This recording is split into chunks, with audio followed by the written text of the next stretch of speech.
Today we will see medical surgical nursing. In that subject we will see heart failure. तर आपण last year first इयरला anatomy and physiology बघितलेली आहे हार्टची. ते या ठिकाणी डायग्राम दिलेली आहे हार्टची. तुम्हाला एक रिव्ह्यू होऊन जाईल. तर हे आहे आर्च ऑफ आवर्टा, हे आहे पल्मोनरी आर्टरी, हे आहे पल्मोनरी आर्टरी. ह्या दोन आहेत pulmonary veins. Left atrium, left ventricle, right atrium, right ventricle. हे आहे इन्फेरियर व्हेना कावा आणि सुपेरियर व्हेना कावा इकडून. तर हे आहे review of the anatomy and physiology heart. Next आहे introduction. Heart failure is often referred as a congestive heart failure, that is called the CHF, occurs when heart is unable to pump sufficiently to maintain blood flow to meet the body need. This condition result of the systolic dysfunctions or diastolic dysfunction. Heart फेल्युअरमध्ये काय होतं, heart हे pump करत नाही बरोबर. त्याच्यामुळे काय होतं, जो ब्लड फ्लो आहे ज्या टार्गेट ऑर्गनला किंवा बॉडीच्या पार्टला त्याची गरज आहे तिथे जात नाही. त्याच्यामुळे हार्ट फेल्युअर होतं. आणि हार्ट फेल्युअर्स कशामध्ये रेफर करतात, कंजेस्टिव्ह हार्ट फेल्युअर.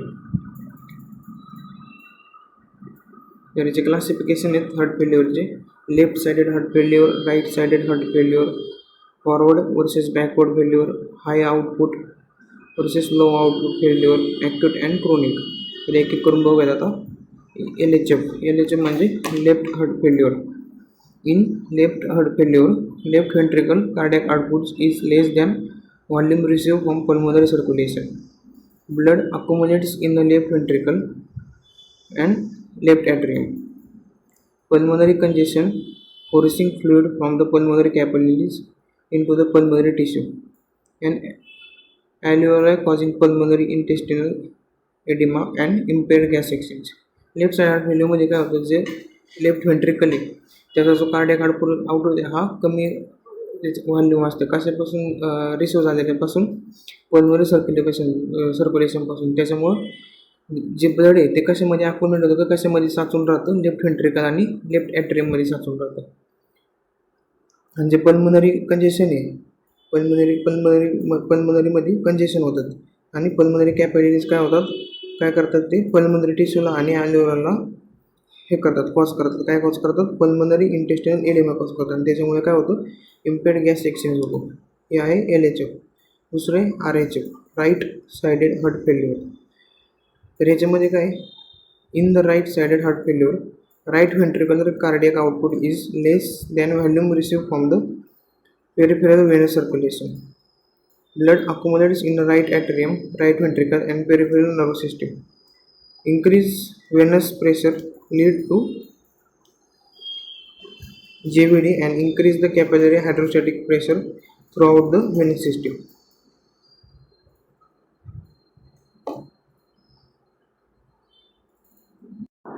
तर राईट साइड हार्ट फेल्युअरमध्ये काय होतं, जो राईट साईडचा व्हेंट्रिकल आहे त्याचे कार्डियक आउटपुट हा कमी असतो व्हॉल्यूम. कशापासून, रिसिव्ह झालेल्यापासून, पेरिफेरल व्हेनस सर्क्युलेशनच्या पासून हा राईट साईडचा व्हेंट्रिकलचा व्हॉल्यूम कमी असतो. आणि ह्याच्यामध्ये राईट साइड हार्ट फेल्युअरमध्ये जे ब्लड आहे ते कशामध्ये अकोमोडेट्स होतं, राईट ॲट्रियम आणि राईट व्हेंट्रिकल आणि पेरिफेरल नर्व्हस सिस्टम. तर याच्यामध्ये काय होतं, एक प्रेशर बिल्ड होतो. राईट साइड हार्ट फेल्युअरमध्ये प्रेशर बिल्ड होतो. कुठं, JVD म्हणजेच ज्युगुलर व्हेन डिस्टेन्शन होतं. आणि जे कॅपिलरीमधला हायड्रोस्टॅटिक प्रेशर आहे तो इन्क्रीज होतो. Next forward versus backward. In forward failure decrease cardiac output result in inadequate tissue परफ्युजन.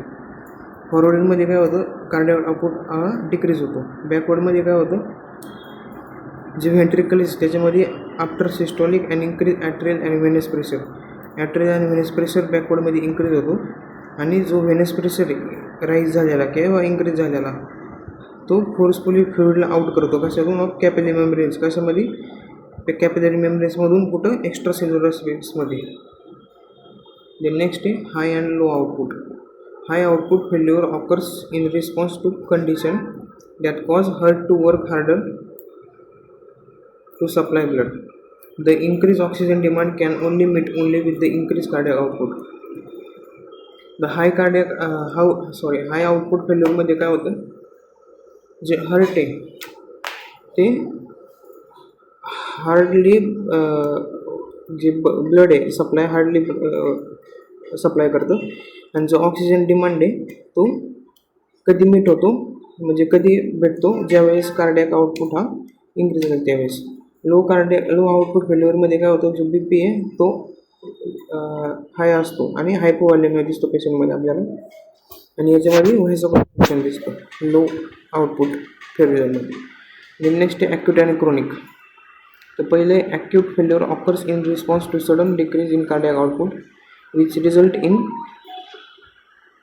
rapid decrease in tissue perfusion. So chronic failure, the body adjusts to decrease in a cardiac output through compensatory mechanism which result in a systemic congestion. ते आहे दोन acute आणि chronic. त्याची इटिओलॉजी म्हणजे causes काय काय ते बघूया. डायबिटीज, ॲडव्हान्सिंग एज किंवा coronary artery disease, cigarette smoking, obesity, cholesterol बॉडीमधलं वाढणं, ॲबनॉर्मली हाय किंवा low haematocritic level, proteinuria, anaemia असलं तरी हार्ट फेल्युअर होतो, इन्फेक्शन असलं तरी हार्ट फेल्युअर होतं, thyrotoxins, hypothyroidism, arrhythmias, bacterial endocarditis, vascular dysfunction, pulmonary embolism, pulmonary disease and Paget disease, nutritional deficiency and hypovolaemia. तर हे सगळे होते कॉजेस ऑफ हार्ट फेल्युअरचे. तर हे आहे पॅथोफिजिओलॉजी. तर पॅथोफिजिओलॉजीमध्ये कसं आहे, हार्ट फेल्युअरचं कसं होतं ते बघायला आपण. पहिल्यांदा काय होतं, डिक्रीज कार्डियक आउटपुट होतं. कार्डियक आउटपुट डिक्रीज झालं की दोन इव्हेंट होतात, एक ॲक्टिवेशन होतं सिम्पॅथेटिक नर्व्ह सिस्टीमचं आणि डिक्रीज होतं रिनल ब्लड फ्लो डिक्रीज होतो. जर सिम्पॅथेटिक नर्व्ह सिस्टीम ॲक्टिव्ह झाली त्यावेळेस इन्क्रीज हार्ट रेट होतो, आणि डिक्रीज रिनल ब्लड फ्लो झाला त्यावेळेस रिनल अजेनेसिस आणि अल्डोस्टेरॉन ॲक्टिवेशन होतं. तर इन्क्रीज हार्ट रेट आणि रेनिन अँजिओटेन्सिन अल्डोस्टेरॉन ॲक्टिवेशनमुळे काय होतं, या दोघांमुळे ॲट्रिल आणि व्हेनस व्हॅसोकन्स्ट्रिक्शन होतं, म्हणजे जे वेसल्स आहे त्याच्यामध्ये कन्स्ट्रिक्शन होतं ॲट्रिल आणि व्हेनच्या, आणि जे सॉल्ट आणि वॉटर आहे त्याचं इन्क्रीज हार्ट रेट आणि रेनिन अँजिओटेन्सिन अल्डोस्टेरॉन ॲक्टिवेशनमुळे काय होतं, आर्टरीज आणि व्हेंट्रिकलमध्ये कन्स्ट्रक्शन होतं, त्याला बोलतं व्हॅसोकन्स्ट्रिक्शन होतं. त्याच्यामुळे काय होतं, सॉल्ट आणि वॉटरचं रिटेन्शन होतं आणि रिमोल्डिंग होतं कशामध्ये, हार्टमध्ये, आणि जे मायोमेट्रियम जे लेअर आहे त्याच्यामध्ये स्ट्रेचिंग बघायला भेटते. ते स्ट्रेचिंग झाल्यामुळे व्हेंट्रिक्युलर हायपरट्रोफी बघायला भेटते. The next clinical pictures. तर लेफ्ट साइडेड हार्ट फेल्युअरमध्ये आपल्याला पेशंटमध्ये काय काय सिम्पटम्स बघायला भेटतात क्लिनिकल मॅनिफेस्टेशनमध्ये. लेफ्ट साइडेड हार्ट फेल्युअरमध्ये आपल्याला रेस्टलेसनेस बघायला भेटतं पेशंटमध्ये, कन्फ्युजन बघायला भेटतं, ऑर्थोपनिया, टॅकिकार्डिया, एक्झर्टेशनल डिसेप्निया, सायनोसिस बघायला भेटतं, ब्लड टायटन सिम्पटम बघायला भेटतं, विचिंग बघायला भेटतं, क्रॅकल्स बघायला भेटतं, कप बघायला भेटतो, elevated pulmonary capillary wages pressure बघायला भेटतो, आणि पॅरोक्झियम नॉक्च्युरल डिसेप्निया. हे सगळे आपण टर्म्स ह्याच्या आधी बघितलेले आहेत. तर राईट साइड हार्ट फेल्युअरमध्ये आपल्याला पेशंटमध्ये काही साईन्स बघायला भेटतात, फॅटिक बघायला भेटतं, इन्क्रीज पल्मनरी व्हेनस प्रेशर झालेलं बघायला भेटतो, असायटिस बघायला भेटतं, जे लिव्हर आणि स्प्लीन आहे त्याच्यामध्ये एनलार्जमेंट झालेलं बघायला भेटतं, एडिमा बघायला भेटतो, पेशंटचं वेट गेन झालेलं बघायला भेटतं, ॲनोरेक्झिया आणि GIचे कंप्लेंट्स बघायला भेटतात. GI म्हणजे गॅस्ट्रो इंटेस्टायनलचे डिस्ट्रेसचे कंप्लेंट्स पेशंट कंप्लेंट करतो. जे ज्युगुलार व्हेन आहे त्याच्यामध्ये डिस्टेन्शन बघायला भेटतं, त्यालाच बोलतात ज्युगुलार व्हेन डिस्टेन्शन. आणि अजून काय बघायला भेटतं राईट साइड हार्ट फेल्युअरमध्ये, secondary to chronic pulmonary problems आपल्याला पेशंटमध्ये पाहायला भेटतात. त्याच्यानंतर बायोव्हेंट्रिक्युलर फेल्युअर. नेक्स्ट आहे कुठले कॉमन साईन्स अँड सिम्पटम्स आहेत हार्ट फेल्युअरचे ते बघतो. Coughing, pleural effusion, swelling in abdomen, swelling in ankles and toes, pumping action of the heart grows weaker. Pulmonary oedema बघायला भेटतो. टेंडरनेस आणि शॉर्टनेस ऑफ ब्रीथ हे कॉमन सायन्स आहेत heart फेल्युअरचे. दोघांमध्ये सापडतात आपल्याला, राईट आणि लेफ्ट. यांनी डायग्नोस्टिक असेसमेंट कसं करणार, आपण पेशंटचं डायग्नोसिस कसं करणार. तर कुठल्या पण पेशंट डायग्नोसिस करण्यासाठी आपल्याला हिस्ट्री लागणार, पेशंटची फिजिकल एक्झामिनेशन करावं लागणार, हेड टू फूट. ABG म्हणजे आर्टरियल ब्लड गॅस ॲनालिसिस करणार, सिरम केमिस्ट्रीज करणार, लिव्हर प्रोफाईल चेक करणार, आपण LFT करणार, लिव्हर फंक्शनिंग टेस्ट करणार, चेस्ट एक्सरे करणार, हिमोडायनॅमिकली पेशंट स्टेबल आहे का ते त्याचे मॉनिटरिंग करणार, ECG घेणार, कुठला 12 लीड्स ECG घेणार, न्यूक्लिअर इमेजिंग स्टडीज करणार, कार्डियक कॅथेटरायझेशन करणार, त्याच्यामुळे हार्टमध्ये कुठल्या वॉलमध्ये व्हॅसोकन्स्ट्रिक्शन आहे का, ब्लॉकेज आहेत का ते दिसून येतं. 2D इकोग्राम करणार. ते आहेत सगळे डायग्नोस्टिक इव्हॉल्युशन्स किंवा diagnostic assessment to find out the heart failure. तर मेडिकल मॅनेजमेंटमध्ये आपण काय करणार, acute compensation, chronic management, lifestyle modification, medication provide करणार, मिनिमम इन्व्हेजिव्ह थेरपीज प्रोव्हाइड करणार. तर बघूयात एक एक. तर फार्मेकोलॉजिकलमध्ये आपण कुठले कुठले मेडिकेशन देतो, digoxin, beta blocker, inotropins, ARBs, ACE inhibitors and water pills. तर पहिले आहे डिगॉक्झिन. डिगॉक्झिन हे काय करतं, हे डायरेक्टली अँड बेनिफिशियली इफेक्ट करतं. कशावरती, मायोकार्डियल कॉन्ट्रॅक्शन होते.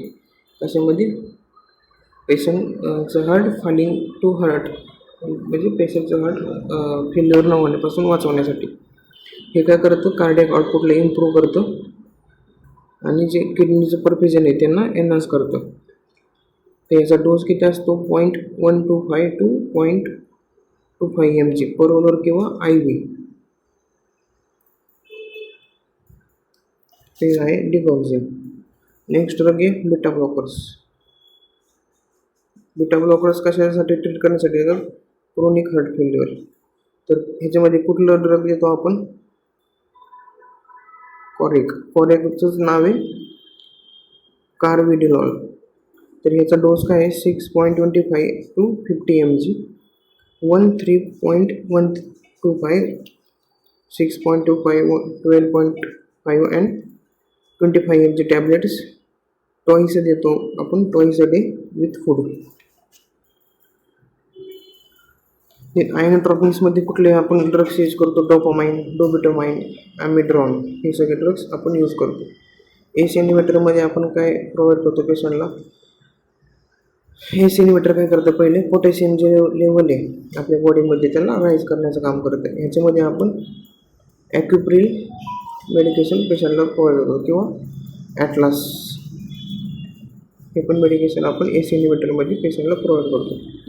वॉटर पिल्समध्ये कुठले येतात, थायझाइड्स आणि लूप डायरेटिक्स. थायझाइडमध्ये कुठले कुठले येतात, क्लोरोथायझाइड, क्लोरोथायरिडॉन, इंडापेमाइड, हायड्रोक्लोरोथायझाइड अँड मेटॅनेझॉल. हे सगळे थायझाइड्सचे क्लासिफिकेशनच्या अंडरचे ड्रग्स आहेत. लूप डायरेटिक्समध्ये बुमेंटॅलिन, फ्युरोसिमाइड आणि टॉर्सिमाइड. सर्जिकल मॅनेजमेंट कसं करतो आपण या पेशंटमध्ये, हार्ट ट्रान्सप्लांटेशन सर्जरी करतो.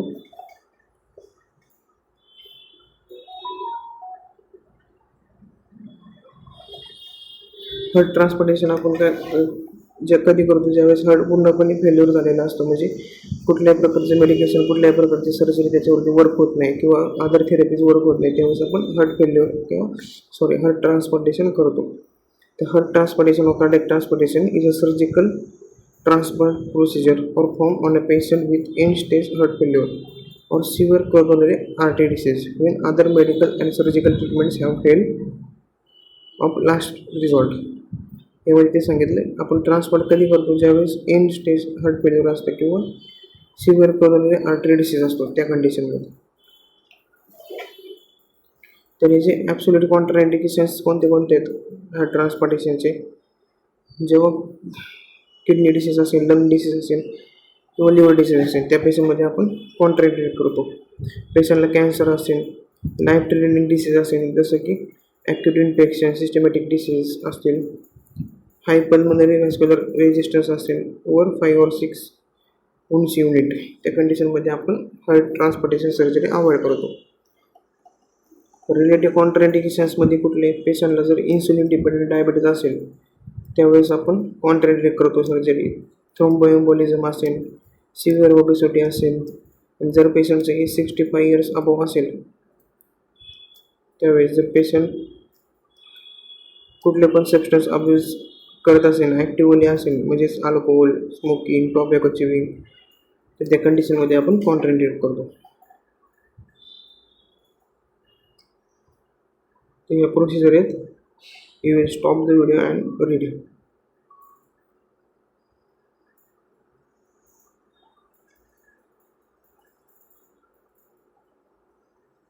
कार्डिओप्लास्टी पण करतो आपण. कार्डिओप्लास्टीमध्ये काय होतं की एक सर्जिकल प्रोसिजर, याच्यामध्ये हेल्दी मसल्स घेतो आपण another part of the body same पर्सनचे, आणि ज्या ठिकाणी जे हार्टमधले जे मसल्स डॅमेज झालेले आहे किंवा वर्क नाही करत आहे त्या ठिकाणी आपण ते रिप्लेस करतो.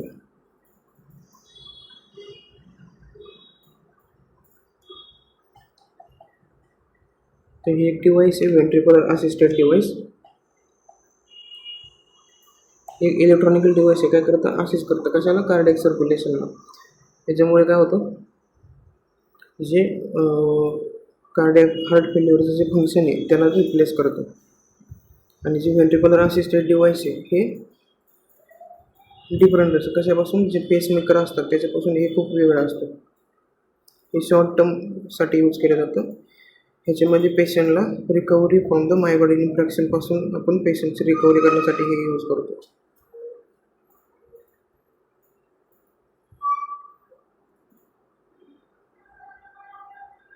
तर हे होतं आपल्या पार्टकडे नर्सिंग मॅनेजमेंट. नर्सिंग मॅनेजमेंट काय करणार आपण, जो पेशंटचा कार्डियक आउटपुट आहे त्याला इम्प्रूव्ह करण्याचं काम करणार. त्यासाठी exercises, medication time to time देणे हे करणार. इम्प्रूव्ह गॅसेज एक्सेस, पेशंटला ऑक्सिजन थेरपी प्रोव्हाइड करणार.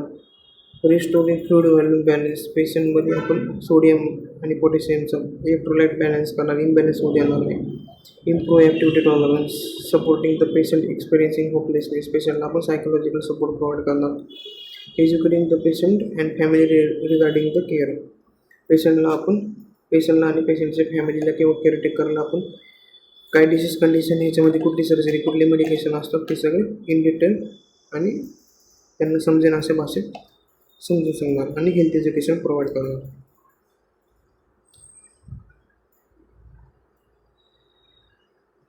तर हे होतं सगळं ॲक्यूट हार्ट फेल्युअर.